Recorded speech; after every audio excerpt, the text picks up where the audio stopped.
Welcome back students. So in this video we are going to complete the remaining topics of tokens, that is operators and punctuators, and see one or two small topics and complete this chapter, that is programming fundamentals in Python. Okay, remember in this chapter we have seen introduction part. We are in the major topic yet till now, that is tokens. In the first video we completed keywords, identifiers. In the previous video we completed literals. In this video we will complete operators and punctuators and complete the chapter. Now just pay attention here. A plus B, correct? Here plus is called our operator, correct? A and B can be called operands. Okay, so this basic here should be clear to you. A plus B, plus is our operator, A and B will be our operands. Okay. So now we have listed out the four major basic operators available in Python. There are so many other, but we have listed out only those which is important for you. We will see the use of each of them wherever required. First is arithmetic operators. I think most of this is understandable. Plus, minus, product, division. What is this? Remember time standard. We were dividing two numbers, we wanted the remainder. So this is called which operator? Modulus operator. What is this? Power, floor division. Okay, so let us see some examples regarding this. Okay, let me use that space only. Now, plus minus product division is known to you. Let us see modulus operator. A equal to 5, B equal to 2. If I print A modulus B, so what will happen?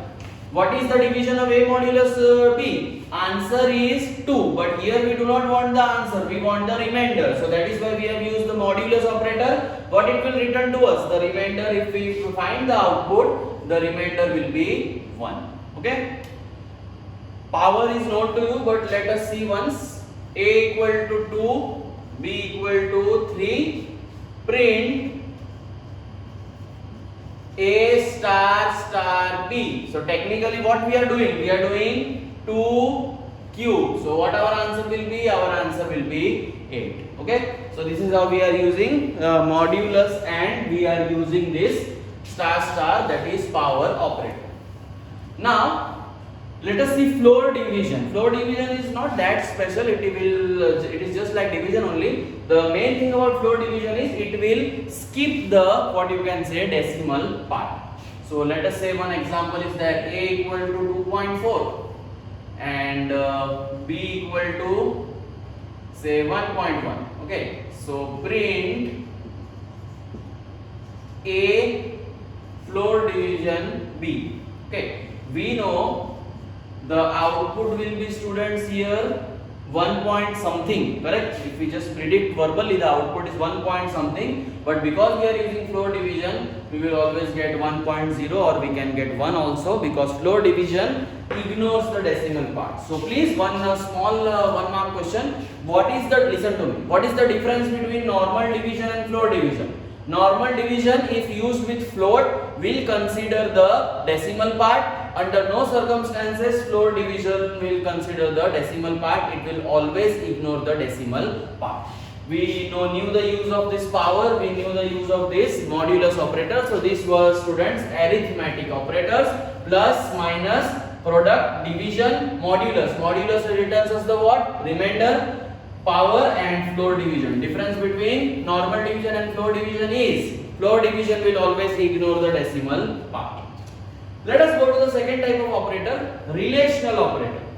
Easy. Less than, greater than, less than, equal to, greater than, equal to, not equal to, and it is only called equal to. Okay. Majorly this will be used in conditioning. You remember, students, we were doing if condition. Let us take a small example. So A equal to 10, B equal to 5. Okay. Let us try to make the use of this one. If A is less than B, you can say print A is small. Okay. yeah, this is the use of this relational operator.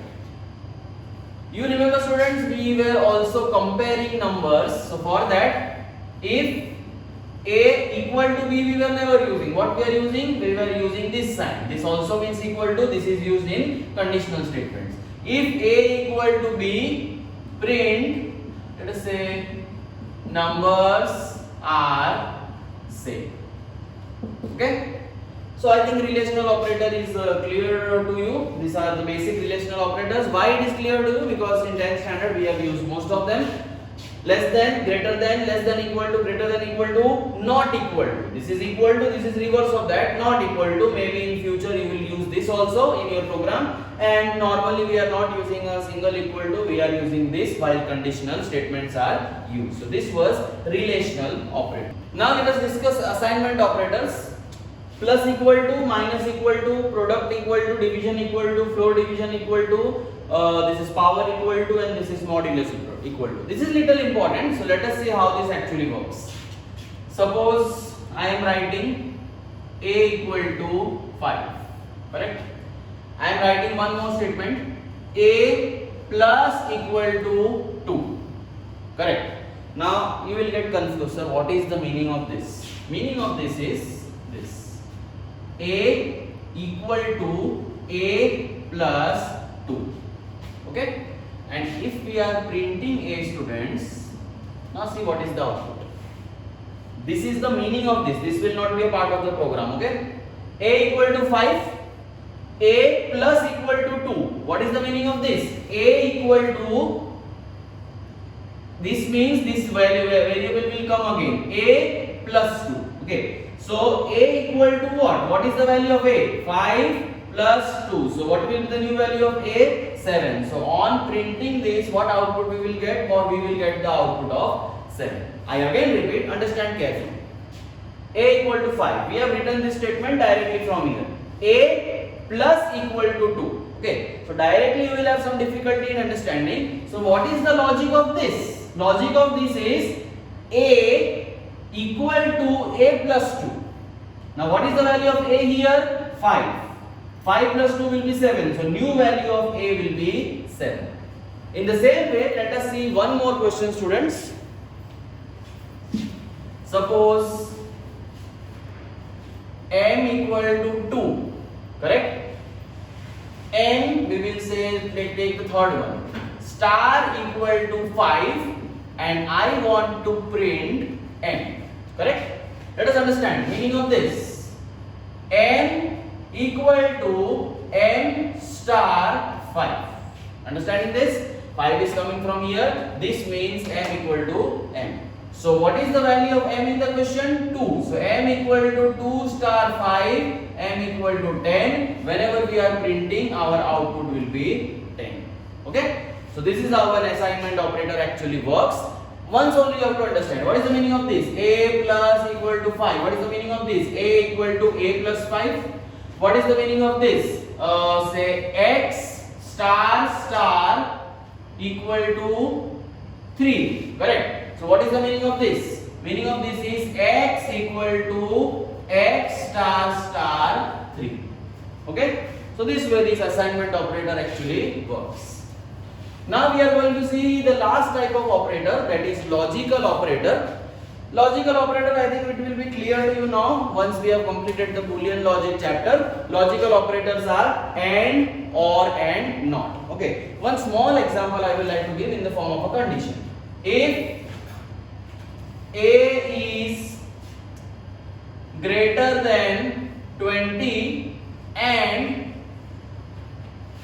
A is less than equal to 10. This is how this AND operator can be used. I am not going for the logic, just I am using this AND operator.